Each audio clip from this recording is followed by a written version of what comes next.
যারা ভুল করে নিজেদের নাফসের উপরে জুলুম করে নিয়েছো, পাপ করে ফেলে দিয়েছো, অতএব তোমরা পাপ করার কারণে তোমরা নৈরাশ হয়ে যেও না, হতাশ হয়ে যেও না। এই পৃথিবীর মাঝে, সমাজের মাঝে অনেক মানুষকে আমরা দেখতে পাই, অনেক মানুষ এভাবে বলে এই ব্যক্তি এত অপরাধ করেছে, এত অন্যায় করেছে, এই ব্যক্তির অপরাধকে কি আবার আল্লাহ ক্ষমা করবে? অসম্ভব, ক্ষমা করতে পারে না, মাফ করতে পারে না। এই ব্যক্তি এত চুরি করেছে, এত সুদের টাকা উপার্জন করেছে, এত পরের হক নষ্ট করেছে। এইভাবে অনেক মানুষের অনেক পাপ থাকে, সেই পাপের দিকে লক্ষ্য রেখে মানুষ তার পাপকে মাপতে শুরু করে দেয় আর বলে অসম্ভব, এত বড় অপরাধীর অপরাধকে আল্লাহ ক্ষমা করতে পারে না, এরকম কথা বলে। কিন্তু আল্লাহ রাব্বুল আলামিন বলছেন, হে আমার বান্দারা, যারা অন্যায় করে ফেলেছো, জুলুম করে ফেলেছো, পাপ করে ফেলে দিয়েছো, লা তাকনাতু মির রাহমাতিল্লাহ, খবরদার তোমরা আমার রহমত থেকে নৈরাশ হয়ে যেও না। এই আয়াতটা যখন পিছন থেকে পড়া হলো, হযরতে ওমর রাদিয়াল্লাহু তাআলা আনহুর এবার মনের ভিতরে আশা আসলো, নিশ্চয় রব্বুল আলামিন হয়তো ক্ষমা করবেন, মাফ করবেন। এবার চোখের কান্না, এবার চোখের পানি বন্ধ হলো। হযরত ওমর রাদিয়াল্লাহু তাআলা আনহু তিনি সুস্থির নিঃশ্বাস ফেললেন। তাহলে যিনারা মহান মানুষ, তিনারাও পর্যন্ত নিজের অপরাধের কারণে তিনারা চোখের পানি ফেলে কেঁদেছেন। যিনারা মহান মানুষ, তারপরেও তিনারা ভাবনা চিন্তা করতেন যে কবরে যাব, কবরে কিভাবে রাত পার করব।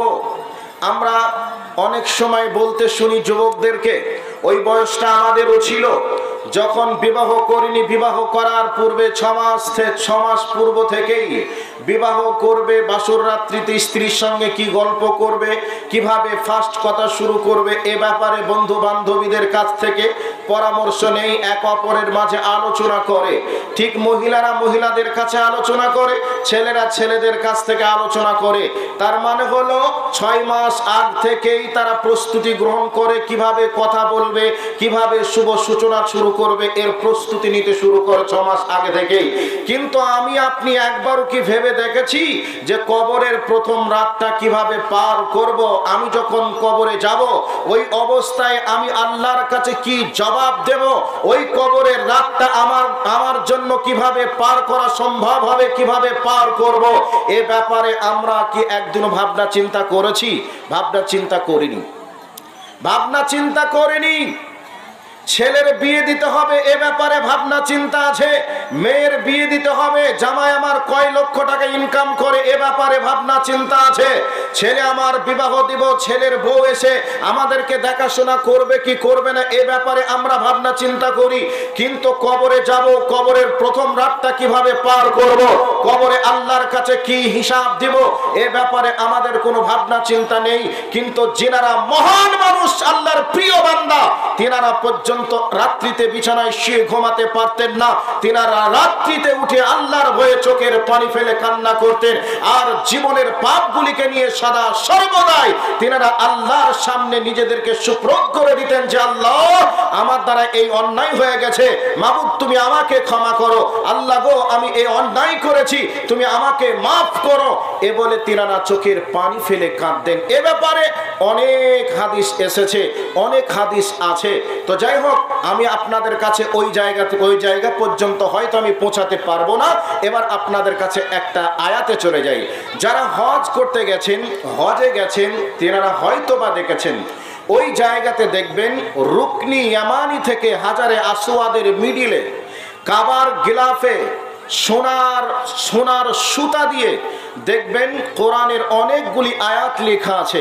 ওই আয়াতের মধ্য থেকে একটা আয়াত আছে সূরা তাহার 82 নম্বর আয়াত। আল্লাহ পাক ওই আয়াতের মধ্যে কি বলতে চেয়েছেন? ওয়া ইন্নী গাফফারুন। আল্লাহ পাক কোরআনুল কারীমের মধ্যে বলতে চেয়েছেন যে আমি মহান রব, আমি তোমাদেরকে ক্ষমা করব। এবার আল্লাহ পাক বলছেন ক্ষমা যদি পেতে হয়, ক্ষমা যদি চাইতে হয়, তাহলে তোমাদেরকে কি করতে হবে? তওবা করতে হবে। তওবা করার পরে তোমাদেরকে আমলে সালেহ করতে হবে, ভালো আমল করতে হবে।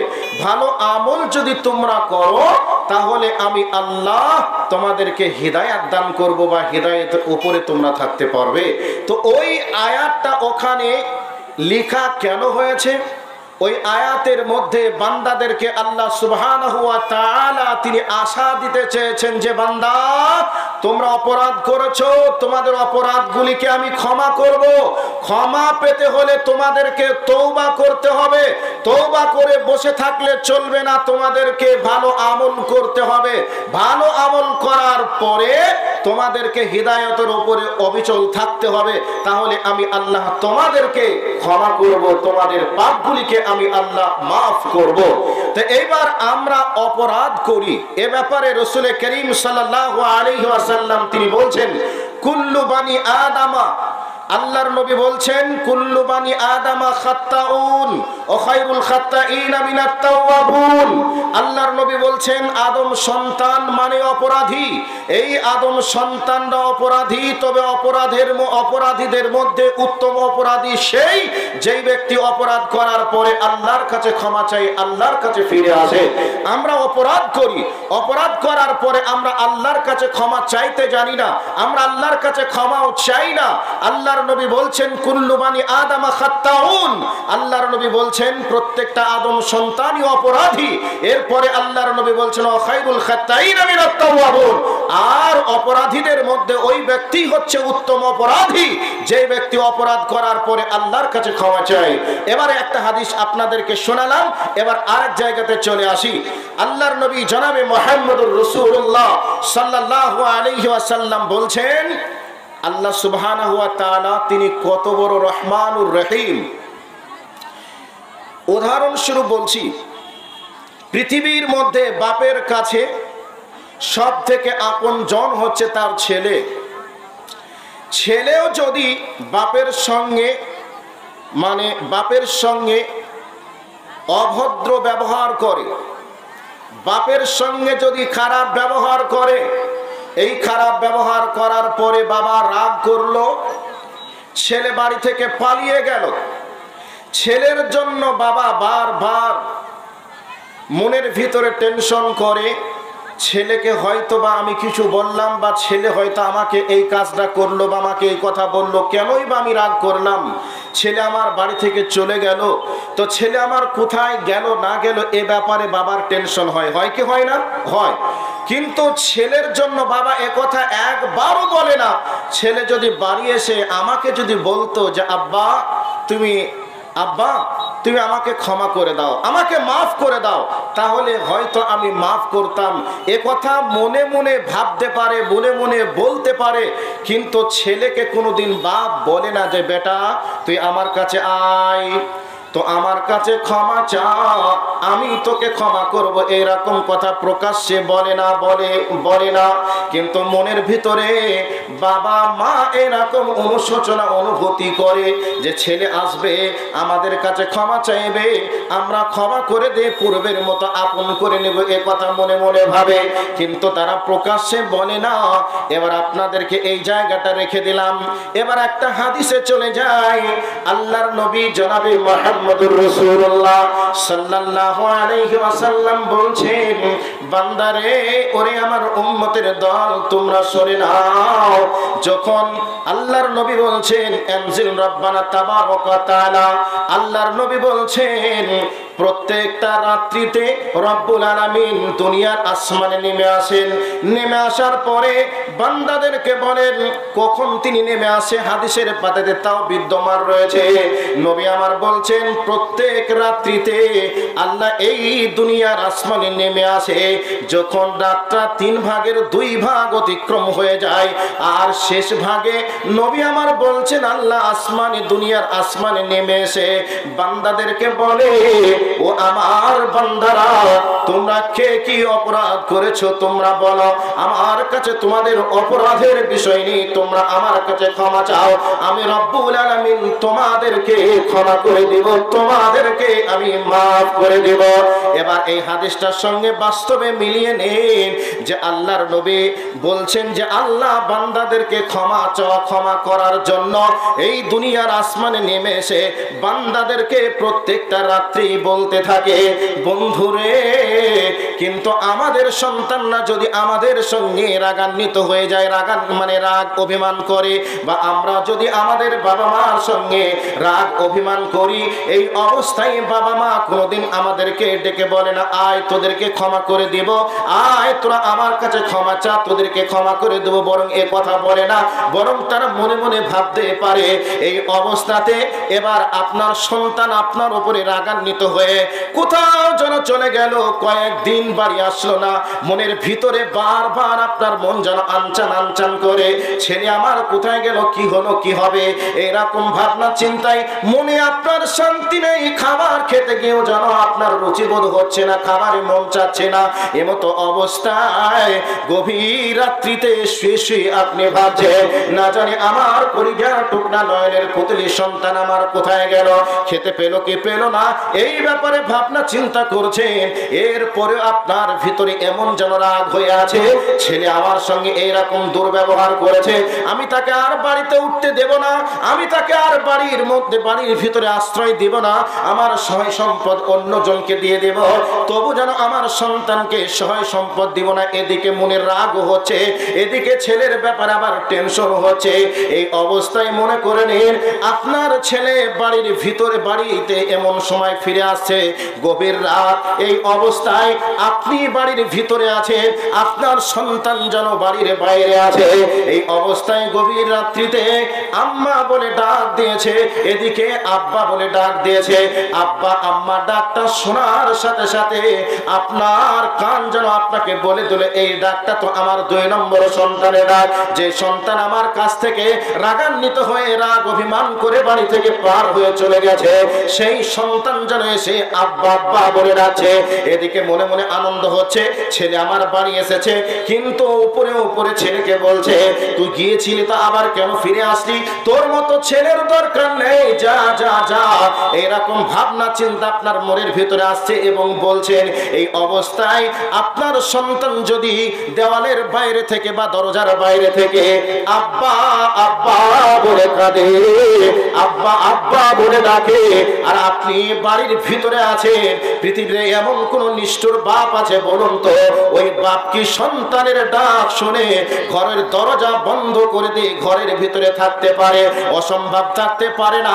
আপনার সন্তানের গায়ে যদি জামা কাপড়ের নোংরা আবর্জনা ময়লা লেগে থাকে, আর আপনার শরীরে দামি পোশাক আছে, এরপরেও যদি আপনার সন্তান নোংরা জামা কাপড় নিয়ে এসে আব্বা বলে জড়িয়ে ধরতে চাই, মা বলে যদি জড়িয়ে ধরতে চাই, আপনি একবারও বলবেন না যে তোর গায়ে নোংরা আবর্জনা লেগে আছে তো আমাকে জড়িয়ে ধরিস না, আমাকে স্পর্শ করিস না, এমন কথা বলবেন না, বরং সন্তান এসেছে বুকের সঙ্গে জড়িয়ে ধরে সন্তানও কান্না করবে, বাপও কান্না করবে, আর এই অবস্থায় বাপ বলবে বেটা রে তুই কেন গিয়েছিলি, বল বল বল, আমার সঙ্গে এই ব্যবহারটা তুই কেন এবার করলি বল, যদি আমার সঙ্গে ব্যবহারটা তুই এমন না করতিস তোকে বাড়ি থেকে বার করে দিতাম না। সন্তান এবার বলবে আব্বা আমি ভুল করেছি, অন্যায় করে ফেলে দিয়েছে, এ কথা যখনই বলবে সন্তানের ভুল অন্যায় স্বীকার করার সাথে সাথে বাপ তখন বলবে ছেলেরাই বাপের কাছে ভুল করে অন্যায় করে, অতএব আর ভবিষ্যতে যেন এমন করবে না, এ কথা বলে সন্তানের সঙ্গে বাপের আগের যা মিল ছিল সেই রকম ভাবে মিল হয়ে যায় কে যায় না হয়ে যায়, হয়ে যাওয়ার কথা হয়ে যাবে। বন্ধুরে আমার, বাপের সঙ্গে সন্তানের যতই ভাব ভালোবাসা হোক না কেন, যতই প্রেম ভালোবাসা হোক না কেন, যতই মায়া আদর যত্ন থাকুক না কেন, কিন্তু বান্দার থেকে আল্লাহর নবী বলছে এই দুনিয়ার বুকে আল্লাহ রাব্বুল আলামিনের 100টা দয়া রয়েছে, 100টা দয়ার মধ্যে একটা দয়া, একটা রহমত এই দুনিয়ার বুকে নবীজি বলছেন পাঠিয়েছেন, আর ওই দয়া ওই মায়াকে গোটা পৃথিবীতে যত প্রাণীকুল আছে সমস্ত প্রাণীকুলের মধ্যে তিনি বন্টন করে দিয়েছে। আর মহান প্রভু আল্লাহর কাছে তিনি আর 99টা রহমত 99টা দয়া তিনি তিনার কাছে মজুদ করে রেখে দিয়েছে।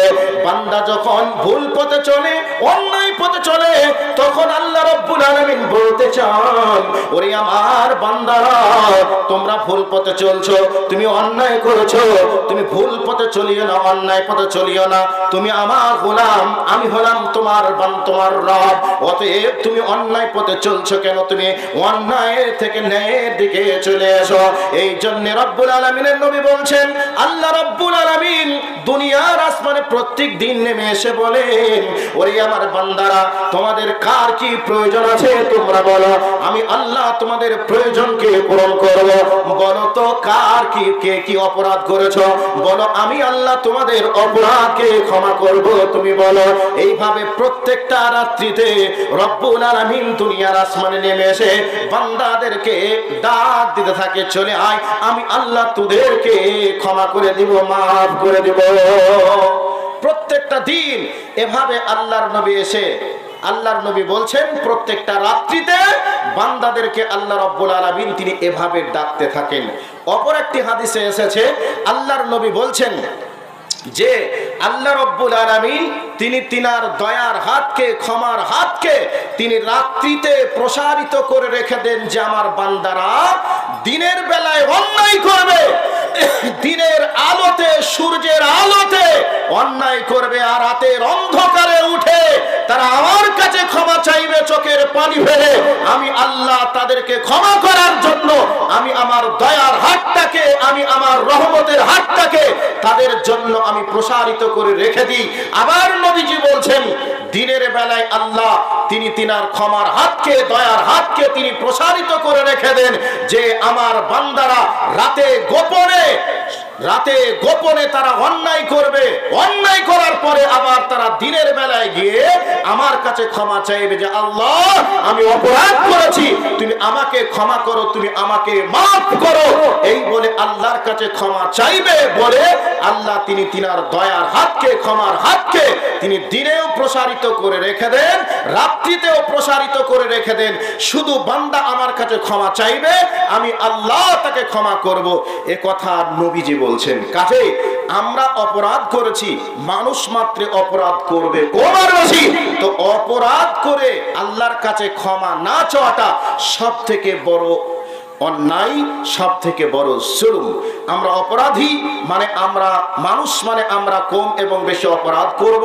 তো অপরাধ করার জন্য নবীজি পারমিশন দেয়নি, বা আল্লাহ পারমিশনও দেয়নি, কিন্তু আল্লাহ তিনি বোঝাতে চেয়েছেন, তোমার অপরাধ যতই বড় হোক না কেন, আমার ক্ষমা তোমার কাছে অনেক বড়। কাজেই তুমি অপরাধ করে তুমি নৈরাশ হয়ে বসে থেকো না, তুমি বরং আমার কাছে ক্ষমা চাও, আমি আল্লাহ তোমাকে ক্ষমা করব। তো এবার কোন পথ হারা বান্দা যখন আল্লাহর কাছে ক্ষমা চাই, আল্লাহর কাছে মাফ চাই, তখন রব্বুল আলামিন কত খুশি হন, কত আনন্দিত হন। এ মর্মে একটা হাদিস এসেছে। সে হাদিসটা কি? আল্লাহর নবী বলছেন, কোন একজন ব্যক্তি মরুভূমিতে উট নিয়ে, খাদ্য নিয়ে, পানি নিয়ে সফরে চলে গেল। সফরে যাওয়ার পরে মরুভূমিতে ক্লান্ত হয়ে গাছের ছায়াতে যেন ঘুমিয়ে গেছে। এই অবস্থায় উটটা যেন তার কাছ থেকে কোথায় গায়েব হয়ে গেছে, আর খুঁজে পাচ্ছে না। ঘুম থেকে উঠেই দেখছে উটটার নেই। এবার উটটাকে খোঁজাখুঁজি করে দেখলো, কোথাও পেল না। ওই ব্যক্তি হতাশ হয়ে গাছের ছায়াতে ফিরে এসে ভাবতে লাগলো, এখন আমার মরা ছাড়া কোনো রাস্তা নেই, কোনো উপায় নেই। কারণ এটা হলো মরুভূমি, এই মরুভূমিতে পানি নেই, খাবারের কোনো ব্যবস্থা নেই। আর এই মরুভূমির বালুর উপর দিয়ে আমি যেন হেঁটে কোথাও যাওয়ার যেন কোনো ব্যবস্থা নেই। এই অবস্থাতে ওই ব্যক্তি সিদ্ধান্ত নিয়েই নিল, মনের ভিতরে এরকম কনফিডেন্স চলে আসলো, আমার বাঁচার কোনো উপায় নেই, আমি আর বাঁচবো না, মরা ছাড়া কোনো উপায় নেই। এই অবস্থায় নৈরাশ হয়ে গেল, আবার সেই গাছের ছায়াতে শুয়ে ঘুমিয়ে গেল। ঘুমের মাঝে স্বপ্ন দেখতে লাগলো, তার যেন হারিয়ে যাওয়া উটটা খাদ্য খাবার নিয়ে আবার যেন ফিরে এসেছে। এই অবস্থায় এই স্বপ্ন যখন দেখলো, দেখার পরে সে ব্যক্তি ঘুম থেকে থেকে উঠে চোখ খুলে দেখছে তার ওটা যেন তার মাথার কাছে দাঁড়িয়ে আছে। এই অবস্থায় খুশি হয়ে আল্লাহকে বলছে, রব্বুল আলামিন, আমি হলাম তোমার রব আর তুমি হলে আমার বান্দা। তার মানে হলো তার খুশির তাড়নায় আনন্দে তার ভাষাও যেন পরিবর্তন হয়ে গেছে। তার মানে হলো আল্লাহকে বোঝাতে চেয়েছে, আল্লাহ গো তুমি হলে আমার বান্দা আর আমি হলাম তোমার রব। এ কথা খুশিতে আনন্দই বলে দিয়েছে। নবী আমার বলছেন, আল্লাহর কোন একজন পথহারা বান্দা অপরাধী ব্যক্তি ওই অপরাধের রাস্তাকে যখন বন্ধ করে দিয়ে সে যখন ন্যায় রাস্তা ধরে নেবে, এই অবস্থায় ওই ওঠারা ব্যক্তির থেকে রব্বুল আলামিন বেশি খুশি হয়ে যান, বেশি আনন্দিত হয়ে যান। এবার আল্লাহ রব্বুল আলামিন বলছে, বান্দারে তোমাদেরকে আমার কাছে তওবা করতে হবে, তোমাদেরকে আমার কাছে ক্ষমা চাইতে হবে, তওবা চাইতে হবে, তওবা করতে হবে। তুবু ইলাল্লাহি তাওবাতান নাসুহা। আল্লাহ রাব্বুল আলামিন বলছে, বান্দারে তোমরা আমার কাছে খালিস নিয়তে তওবা করবে। আমি যে অপরাধ করেছিলাম এই অপরাধ আর করব না। এই অপরাধ করার কারণে সত্যি আমি অনুতপ্ত, সত্যি আমি এই অপরাধ করার কারণে আমি নতজানু হয়ে অনুতপ্ত সহকারে হিতু সন্ত্রস্ত মনোভাবে রব্বুল আলামিনের কাছে ক্ষমা চাওয়া, মনের ভিতরে দীর্ঘ প্রতিজ্ঞা করা, আমি এই অপরাধ আর করব না। আর এই অপরাধের জন্য আমি নিজেই লজ্জিত, আমি নিজেই অনুতপ্ত। এই ভাবনা চিন্তা করে যে ব্যক্তি তওবা করবে, আল্লাহ রাব্বুল আলামিন তার তওবাকে ক্ষমা করবেন, তার তওবাকে কবুল করবেন, তার জীবনের পাপগুলিকে মাফ করে দিবেন। আল্লাহ রাব্বুল আলামিন কুরআনুল কারীমের মধ্যে অন্য আয়াতের মধ্যে বলেছেন যে আমার বান্দারা তোমরা যদি তওবা করো, তওবা করে তোমরা যদি আমার রাস্তায় ফিরে আসো আর জীবনেও যদি তুমি সেই অন্যায় কাজ বলে না করো, তাহলে আমি রব্বুল আলামিন তোমাদের নেকি, তোমাদের পাপগুলিকে আমি আল্লাহ নেকি দ্বারা রূপান্তরিত করে দেব। তোমাদের অপরাধগুলিকে আমি আল্লাহ নেকি দিয়ে তোমাদেরকে নেকি দিয়ে আমি পরিণত করে দিব, পরিবর্তন করে দিব। সেই রব্বুল আলামিনের দয়া কত, সেই রব্বুল আলামিনের রহম কত, সেই রব্বুল আলামিনের মায়া কত। বান্দাদেরকে বলতে চেয়েছে, বান্দা তোমরা যদি আমার কাছে তওবা করে ফিরে আসো, অন্যায়গুলি অন্যায়ের গেট, অন্যায়ের দরজাগুলিকে যদি বন্ধ করে দাও আর তওবা করে যদি আমার রাস্তায় ফিরে আসো, তোমার অতীতের পাপগুলিকে আমি আল্লাহ নেকি দ্বারা পরিবর্তন করে দিব। তাহলে এটা আমাদের জন্য কোন দয়া, আমাদের জন্য কোন মায়ার একটা বিষয়। কাজেই আমরা অপরাধ করে বসে থাকবো আর কবরে চলে যাব, আমাদেরকে জাহান্নামে যাওয়া লাগবে। অপরাধ করা হয়ে গেছে, এবার আল্লাহর কাছে ফিরে এসে আল্লাহকে বলুন যে আল্লাহ এই অপরাধ করার কারণে আমি লজ্জিত, আমি অনুতপ্ত, আমি আর অন্যায় করব না। এবার অন্যায় রাস্তা ছেড়ে দিয়ে ভালো কাজ আপনি করতে শুরু করলেন, আল্লাহ আপনার পাপগুলিকে ক্ষমা করবেন, মাফ করবেন। কাজেই আমাদেরকে আল্লাহ রাস্তায় ফিরে আসতে হবে। আমি আজকে এই বক্তব্যের বিষয়টি নিয়ে উপস্থিত হওয়ার কারণ একটাই, যে আজকে আপনাদের এই এলাকাতে হয়তো কয়েকদিন থেকে বৃষ্টি হচ্ছে, কিন্তু বেশ কিছুদিন কয়েকদিন পূর্বে গোটা পশ্চিম বাংলার প্রায় জেলাতে বৃষ্টির অভাবে অনেক টিউবওয়েলের পানি বন্ধ হয়ে গেছিল। মাঠের ফসলগুলি যেন নিচের দিকে দিনের দিন উপরের দিকে না উঠে নিচের দিকে বসে যাচ্ছিল। এই পরিস্থিতির উপরে কথা বলার জন্য এই বক্তব্যের বিষয়টি নিয়ে উপস্থিত হয়েছি। এবার আপনাদের কাছে টাইম ওভার হয়ে গেছে, ছোট্ট করে এবার একটা আয়াত বলছি।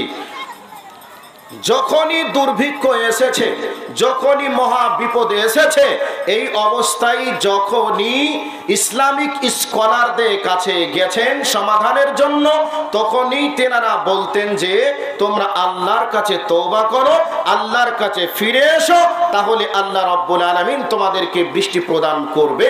এ ব্যাপারে আল্লাহ সুবহানাহু ওয়া তাআলা তিনি বলছেন, ফাকুলতুস্তাগফিরু রাব্বাকুম ইন্নাহু কানা গাফফারা ওয়া ইউরসিলিস সামা আলাইকুম মিদরারা ওয়া ইউমদিদকুম বিআমওয়ালিন ওয়া বানিনা ওয়া ইয়াজআল লাকুম জান্নাতিন ওয়া ইয়াজআল লাকুম আনহারা। বৃষ্টির অভাব হযরতে নূহ আলাইহিস সালাতু সালামের জামানাতেও হয়েছিল, সেই বৃষ্টির অভাবের সময় মানুষজন বলেছিল বৃষ্টির অভাবে এই অবস্থা। তখন নূহ আলাইহিস সালাতু সালামও বলেছিলেন যে তোমরা আল্লাহর কাছে তওবা করে ফিরে এসো, তওবার মাধ্যমে বৃষ্টি আসবে। একটা দিক গেল। নাম্বার 2, আল্লাহর নবী জনাবে মুহাম্মদুর রাসূলুল্লাহ সাল্লাল্লাহু আলাইহি ওয়াসাল্লামের জামানাতে একজন ব্যক্তি এসে বলছেন, ইয়া রাসূলুল্লাহ, পানির অভাবে আমাদের মাঠের ফসলগুলি যেন একেবারে পুড়ে শেষ হয়ে গেল, আমাদের পশু পাখিগুলিও যেন মরে শেষ হয়ে গেল। হে রাসূল, আপনি আমাদের জন্য পানির জন্য একটু দোয়া করুন। আল্লাহর নবী জুম্মার নামাজের সময় পানির জন্য দোয়া করলেন, বৃষ্টি শুরু হলো। পরের জুম্মার দিনে ওই ব্যক্তি অথবা অন্য কোনো একজন সাহাবী এসে বলছেন, ইয়া রাসূলুল্লাহ, এত বৃষ্টি হয়েছে, যেই বৃষ্টিতে আমাদের মাঠের ফসলগুলি একেবারে ডুবে পচে নষ্ট হয়ে গেল, কাজেই আপনি দোয়া করুন। আল্লাহর নবী দোয়া করলেন, বৃষ্টি বন্ধ হয়ে গেল। মেঘ এমন মেঘ হয়েছিল, আকাশ দেখা যাচ্ছিল না, রাস্তাঘাট চেনা যাচ্ছিল না। এই অবস্থায় দোয়ার মাধ্যমে আল্লাহর নবী দোয়া করলেন, মেঘ সরে গেল, সূর্য দেখা গেল, রাস্তা চিনা গেল। এইরকম একটা সিচুয়েশন রাসূলের জামানাতে হয়েছিল। রাসূল দোয়া করেছিলেন, বৃষ্টি হলো। রাসূল দোয়া করলেন, বৃষ্টি বন্ধ হলো। তাহলে দোয়ার মাধ্যমে বৃষ্টি হয়েছে, দোয়ার মাধ্যমে বৃষ্টি বন্ধ হয়েছে। হযরতে মূসা আলাইহিস সালাতু ওয়াস সালামের জামানাতে হযরতে মূসা আলাইহিস সালাতু ওয়াস সালামের কওম বললেন, হে নবী মূসা, বৃষ্টির অভাবে আজকে মাঠের ফসলগুলি পুড়ে শেষ হয়ে গেল, আপনি একটু আল্লাহর কাছে দোয়া করুন। আল্লাহর নবী হযরতে মূসা লোকজনকে নিয়ে ইস্তেসকার নামাজের মাধ্যমে তিনি এবার পানি চাইতে শুরু করলেন।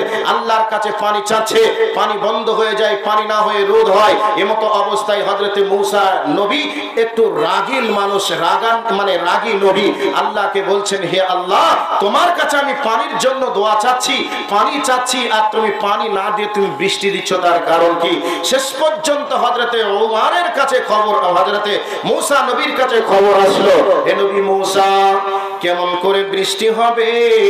তোমার এই মুসল্লিদের ভিতরে, তোমার এই দলের মধ্যে এমন একটি অপরাধী ব্যক্তি আছে, যে অপরাধী 40 বছর ধরে এত আমার নাফরমানি করেছে, এত অন্যায় করেছে, একটা মিনিট নেই যে আমাকে সে খুশি করেছে, সন্তুষ্ট করেছে। একটা মিনিট নেই, 40 বছরে আমাকে সে খুশি করেছে, 40 বছর ধরে সে অন্যায় করে আমাকে অসন্তুষ্ট করেছে। এই অবস্থাতে হযরতে মূসা আলাইহিস সালাম তিনি বলতে শুরু করলেন, কে আছো গো? এরকম অপরাধী 40 বছর ধরে আমার রবকে সে নারাজ করেছে, এরকম অপরাধী কে আছো বলো? সেই অপরাধীর জন্য আল্লাহ আকাশ থেকে বৃষ্টি বন্ধ করে দিয়েছে। ওই ব্যক্তি মনে মনে ভাবতে শুরু করলে, আল্লাহ গো, আমি 40 বছর ধরে এত নাফরমানি করেছি, এত অন্যায় করেছি, যে অন্যায়ের শেষ নেই, অন্যায়ের কোনো ভাষা নেই, এত অন্যায় করেছি। মাবুদ গো, 40 বছর ধরে তুমি আমাকে মানুষের মাঝে অপমানিত করনি, আজকে তুমি যদি আমাকে অপরাধী করো, অপমানিত করো, তাহলে আমার মান সম্মান নষ্ট হয়ে যাবে। মাবুদ গো, আজ থেকে আমি আমার পাপের দরজাগুলিকে বন্ধ করে দিলাম, আর অপরাধ করব না, পাপ করব না, দয়া করে তুমি আমাকে ক্ষমা করো, আর আমার মান সম্মানকে তুমি রক্ষা করো। এবার বৃষ্টি শুরু হয়ে গেল। হযরতে মূসা আলাইহিস সালাম আবার আল্লাহকে বলছেন, রব্বুল আলামিন, এক্ষুনি তুমি বললে বৃষ্টি হবে না, ওই অপরাধীর কারণে আবার তুমি বৃষ্টি দিলে কেন, তুমি বলো। এই অবস্থায় হযরতে মূসাকে রব্বুল আলামিন বললেন, হে নবী মূসা, তোমার ওই উম্মত, তোমার ওই কওম এতদিন ধরে আমার কাছে অপরাধ করেছিল, এখন তার অপরাধগুলিকে আমার কাছে ক্ষমা চেয়ে নিল, আমি আল্লাহ তার অপরাধগুলিকে ক্ষমা করে দিলাম, আর এই জন্য আমি আল্লাহ তাকে এই জন্য আমি বৃষ্টি প্রদান করলাম। নবী মূসা এবার বলছেন, রব্বুল আলামিন, ওই ব্যক্তিকে আমি দেখতে চাই, তুমি আমাকে দেখিয়ে দাও। আল্লাহ রব্বুল আলামিন বলছেন, নবী মূসা, 40 বছর ধরে তার অপরাধকে আমি ঠেকে রেখেছিলাম। মানুষের মাঝে আমি মানুষকে আমি দেখাতে দিইনি, মানুষকে আমি দেখতে দিইনি, অপরাধী হিসাবে মানুষের চোখে আমি প্রমাণ করতে চাইনি। অতএব সেই ব্যক্তি ক্ষমা চেয়ে আমার কাছে মাফ চেয়ে নিয়েছে, আর আমি তাকে তোমার কাছে অপরাধী হিসাবে প্রমাণ করে তার মান সম্মানকে আমি নষ্ট করতে চাই না। তার আমি রব আর সে আমার বান্দা, আমি এই জায়গাতে সীমাবদ্ধ করে রেখে দিলাম।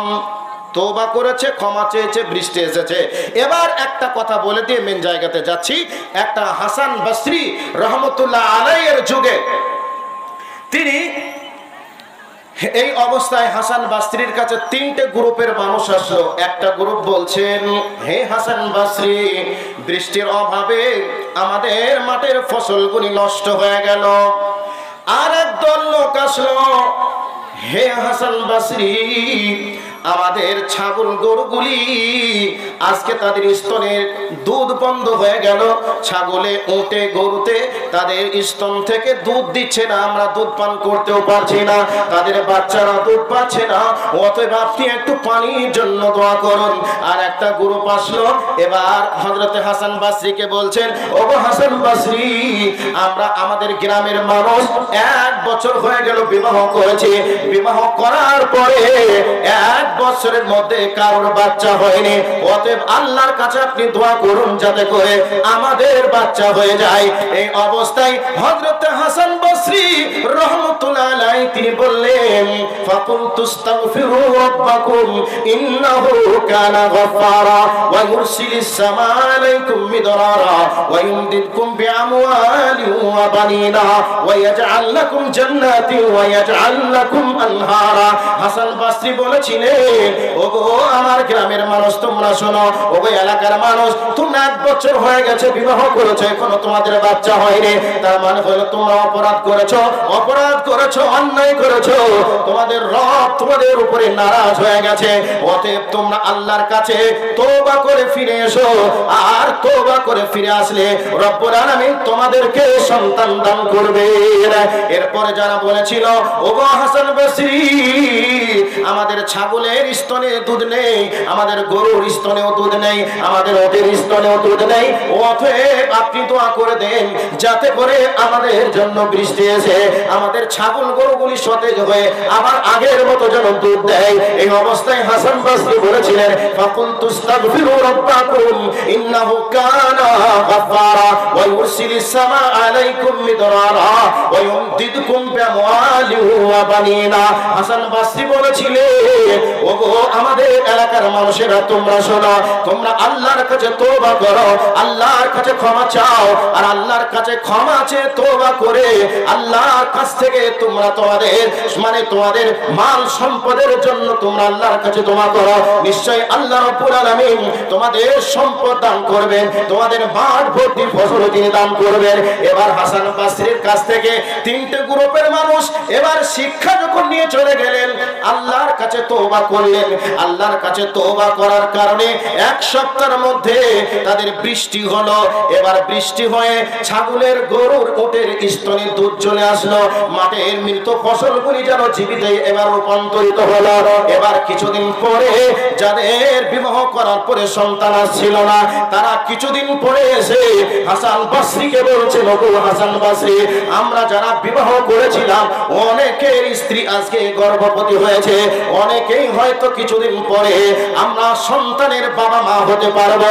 এবার হাসান বসরি বললেন, ওগো আমাদের এলাকার মানুষ তোমরা শোনো, রব্বুল আলামিন বলছেন, তোমরা যদি আল্লাহকে অসন্তুষ্ট করে নাও, তোমরা যদি পাপকাজে লিপ্ত হয়ে যাও, তাহলে রব্বুল আলামিন তোমাদের জন্য আকাশের পানিকে বন্ধ করে দেবে। একটা হাদিসে কুদসিতে এসেছে, ওয়াসাদাতি জিনা মুনিয়াল মাতার, যখন দুনিয়াতে ব্যভিচার নামক অপরাধটা বেড়ে যাবে, আল্লাহ রব্বুল আলামিন আকাশের পানিকে বন্ধ করে দিবেন। আল্লাহর নবী জনাবে মুহাম্মদুর রাসূলুল্লাহ সাল্লাল্লাহু আলাইহি ওয়াসাল্লাম বলেছেন, যখন মানুষেরা যাকাত দেওয়াকে বন্ধ করে দিবে, তখন রব্বুল আলামিন আকাশের পানিকে বন্ধ করে দিবে। তবে বৃষ্টি কখন হয়? বৃষ্টি হওয়ার পিছনে কারণ রয়েছে।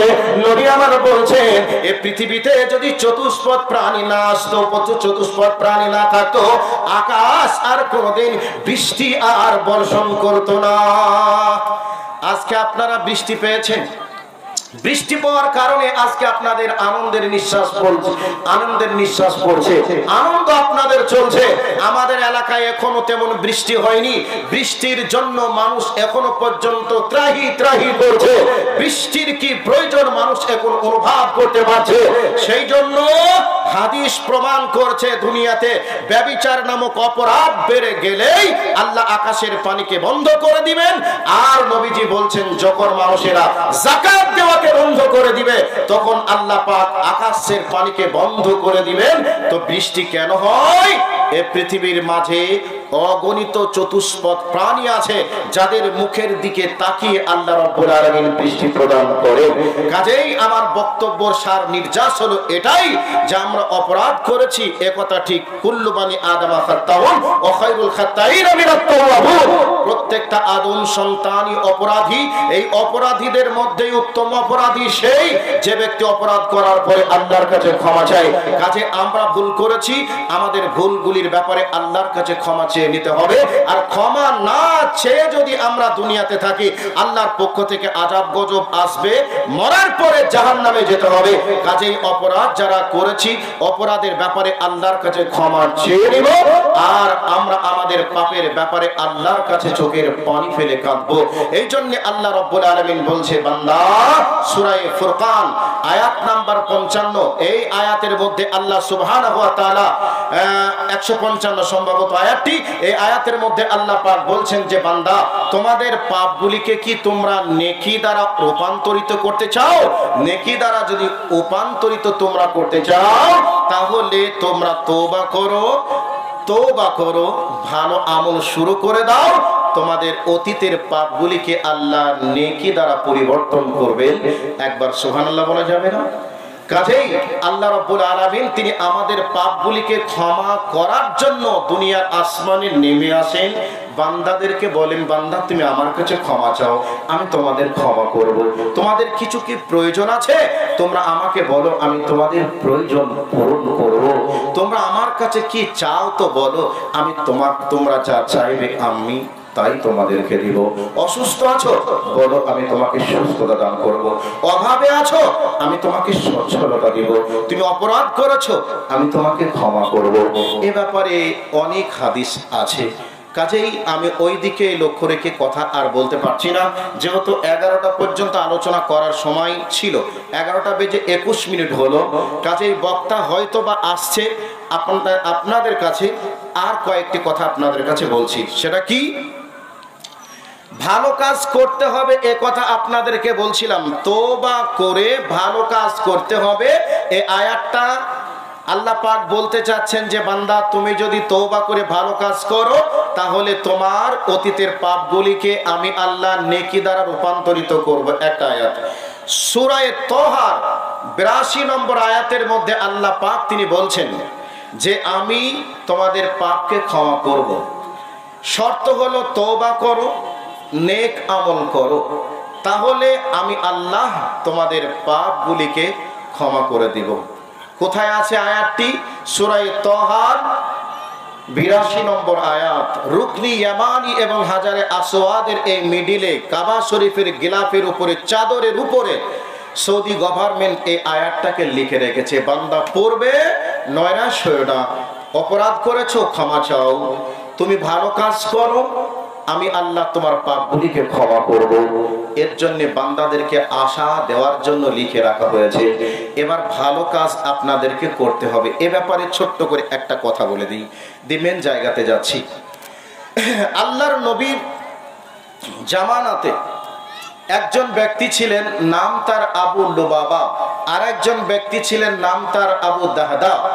এই আবু দাহদা আর আবু লুবাবা দুইজনের খাজুরের বাগান ছিল। তো দুইজনের মধ্যে আবু লুবাবা হচ্ছেন ইয়াতিম মানুষ।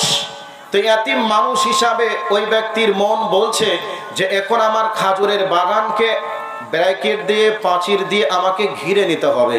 তো এখন ব্র্যাকেট দিয়ে পাঁচির দিয়ে যখন ঘিরতে চাইলেন, আটক করতে চাইলেন, তখন তিনি দেখলেন যে ওই আবু দাহদার একটা খাজুরের গাছ ওই সীমানাতে পড়ে যাচ্ছে, যার কারণে প্রাচীর দেওয়াটা সম্ভব হচ্ছে না। এই অবস্থায় আবু দাহদাকে আবু লুবাবা বলছেন, ভাই আপনার খাজুরের গাছটা হয় আমাকে বিক্রি করে দেন, আর তা যদি না হয় আমাকে দান করে দেন। এবার আবু দাহদা বলছেন, আমি বিক্রিও করব না, আমি দানও করব না। এই অবস্থাতে আবু দাহদা রাদিয়াল্লাহু তাআলা আনহুর কথা শুনে আবু লুবাবা তিনি মসজিদে নববীতে চললেন। মসজিদে নববীতে গিয়ে আবু লুবাবা আল্লাহর নবীকে বলছেন, ইয়া রাসূলুল্লাহ, আমি আমার প্রাচীর দিয়ে বাগানকে ঘিরতে গিয়ে একটা খাজুরের গাছের মধ্যে আর হয়ে গেছে ওই আবু দাহদার।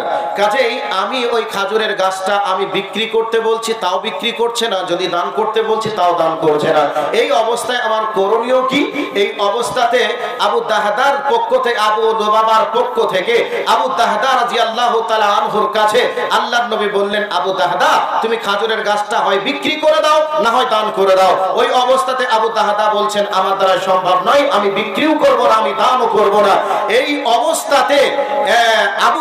অবস্থাতে একজন ব্যক্তি তিনি বসেছিলেন, নাম তার আবু লুবাবা। এই আবু লুবাবা বসেছিলেন, আবু দাহদা রাদিয়াল্লাহু তাআলা আনহু তিনি বসেছিলেন। আবু লুবাবা তখন তিনি বলছেন, আবু দাহদা রাদিয়াল্লাহু তাআলা আনহু তখন বলছেন, ইয়া রাসূলুল্লাহ, যদি এই খাজুরের গাছটি আবু লুবাবা যদি না দেয় ওই ইয়াতিম বাচ্চাকে বা ইয়াতিম ব্যক্তিকে, তাহলে খাজুরের গাছটা অন্য কেউ যদি একজন দিয়ে দেয়, তাহলেও কি তার জন্য আখিরাতে প্রতিদান রয়েছে?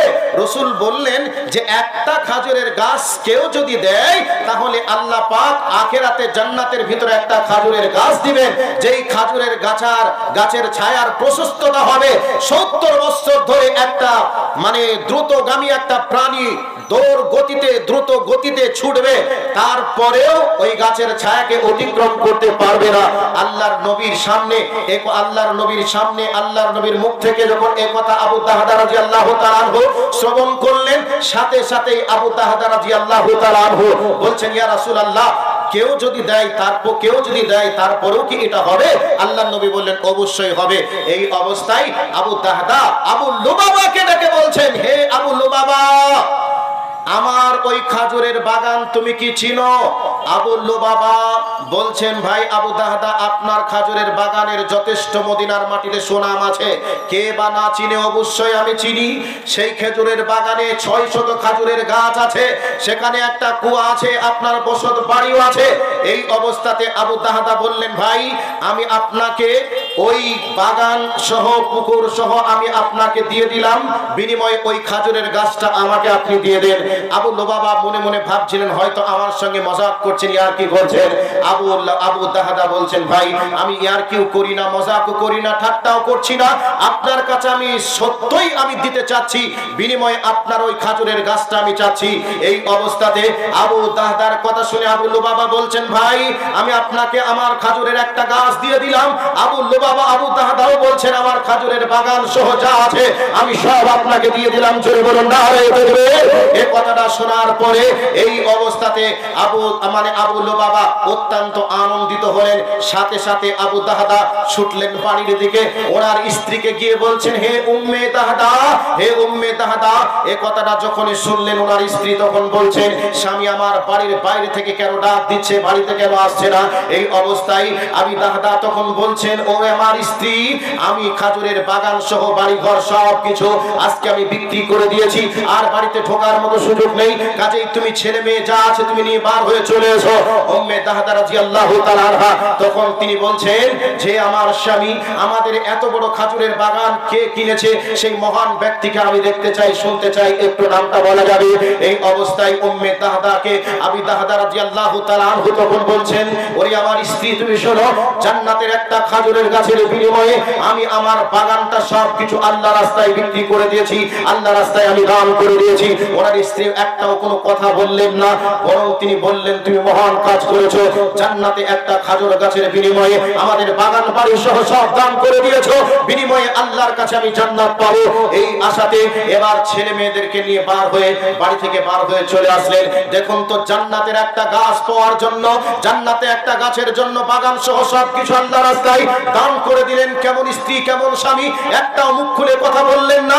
আজকে আপনারা যে মসজিদে দান করছে, এই মসজিদের জন্য আজকে আয়োজিত সভার আয়োজন করা হয়েছে, এই মর্মে আমাদের শাইখুল হাদিস সভাপতি সাহেব এর আগেই আনসারীদের সম্পর্কে তিনি বলেছেন। এ মর্মে একটা হাদিস আপনাদেরকে বলছি। আল্লাহর নবী বলছেন, মান বানাল মসজিদা লিল্লাহি বারাল্লাহু লাহু বাইতান ফিল জান্নাহ। আল্লাহর নবী বলছেন, হে আমার উম্মতেরা, তোমরা শোনো যে তোমরা যদি আল্লাহর ঘর দুনিয়াতে মসজিদ বানাও, আল্লাহ তোমাদের জন্য জান্নাতে ঘর বানাবে। সেই আবু তাহাদা রাদিয়াল্লাহু তাআলা আনহু জান্নাতে একটা খাজুর গাছ পাওয়ার জন্য তিনি একটা বাগান সহ, বাড়ি সহ, কূপ সহ সবকিছু আল্লাহ রাস্তায় দান করে দিলেন। খাজুরের গাছ পাওয়ার জন্য, জান্নাতের ভিতরে একটা খাজুর গাছ পাওয়ার জন্য। আর নবীজি বলছেন, তোমরা যদি দুনিয়াতে আল্লাহর ঘর মসজিদ বানাও, তাহলে তোমাদের জন্য আল্লাহ জান্নাতে ঘর বানাবেন। সেই জান্নাতে ঘর নেওয়ার জন্য একজন কে আছেন, তাকে দেখতে চাই। একজন সে 5,000 টাকা দিবেন। মসজিদে কয়েকটা ফ্যানের প্রয়োজন আছে, পাখার প্রয়োজন আছে। কেউ কি বলবেন যে আমি একটা পাখা কিনে দিব? মসজিদে মুসল্লিরা সালাত আদায় করবে, ঠান্ডা ফ্যানের বাতাস লাগবে, সার তার মস্তিষ্ক সুস্থ হয়ে সুন্দরভাবে আল্লাহর ইবাদত করবে। ওই ব্যক্তি যদি কবরে চলেও যায়, কবরে শুয়ে শুয়ে নেকি পাবে। সেই জন্য আল্লাহর কোন বান্দা আছেন, কেউ একজন বলবেন যে মসজিদে একটা পাখা কিনে দেব, আর একজন কেউ বলবেন যে আল্লাহর নবী বলেছেন জান্নাতে ঘর পাওয়া যাবে, সেই জান্নাতে ঘরের জন্য আমি 1,000 টাকা দেব। কেউ বলবেন আমি 2,000 টাকা দেব, কেউ বলবেন আমি 500 টাকা দিব, কেউ বলবেন আমি 5 বস্তা, 10 বস্তা, 2 বস্তা, 1 বস্তা সিমেন্ট দিব। কে আছেন আল্লাহর বান্দা হিসাবে? একবার আপনাদের দেখতে চাই। আবু তাহাদা একটা খাজুর গাছের বিনিময়ে পুরো বাগান সহ দিয়ে দিলেন।